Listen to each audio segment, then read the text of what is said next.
Mazali tez tayyor bo'ladigan xos pirog tayyorlaymiz qizlar bilan.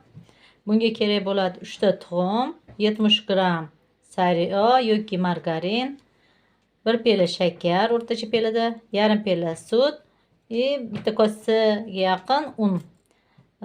Xohlasak magiz yoki yarim piyola yong'oq solishimiz mumkin. Hozir biz ham magiz, ham yong'oq solamiz. 3 ta tuxumga shaqib olib, 1 piyola shakar solib yaxshilab aralashtiramiz. Tez pishadigan, bitta choyingiz qaynaguncha tayyor bo'ladigan eng oson mazali pirog bo'ladi hozir.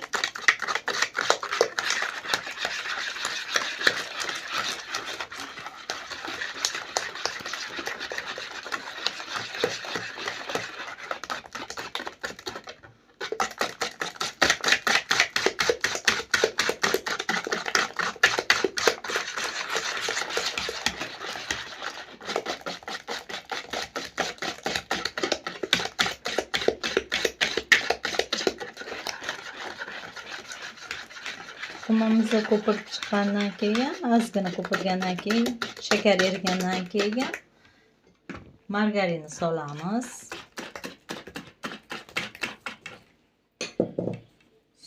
Solamiz.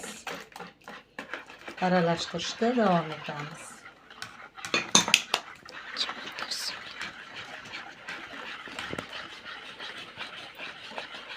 Tayyor masalliqqa endi boya kosadagi unimizni solamiz.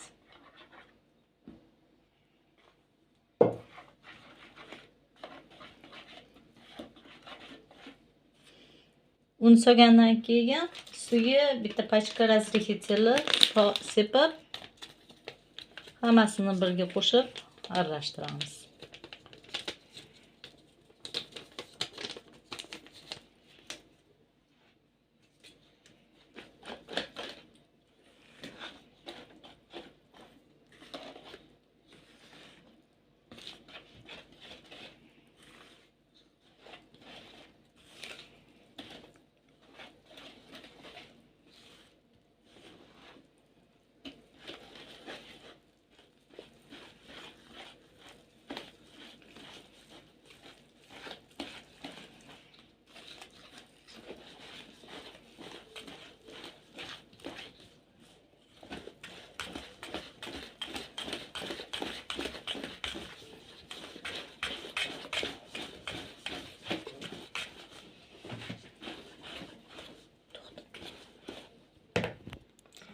Xamirimiz tayyor bo'lib qoldi.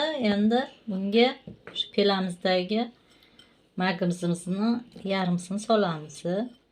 Ozgina ustiga bezatishga olib qo'yamiz. Yong'og'imizni ham so'ramiz. Kattaroq bo'lsa yong'oqlarni bo'lib solamiz.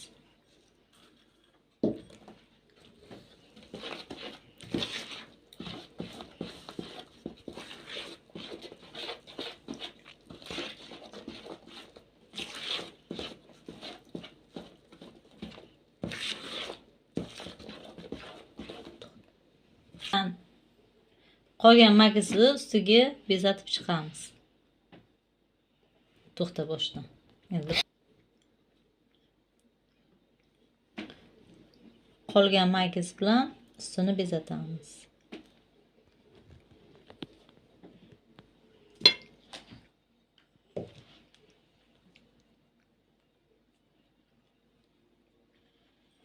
Yong'oqlarni ham qolgani bilan kurashini qilamiz.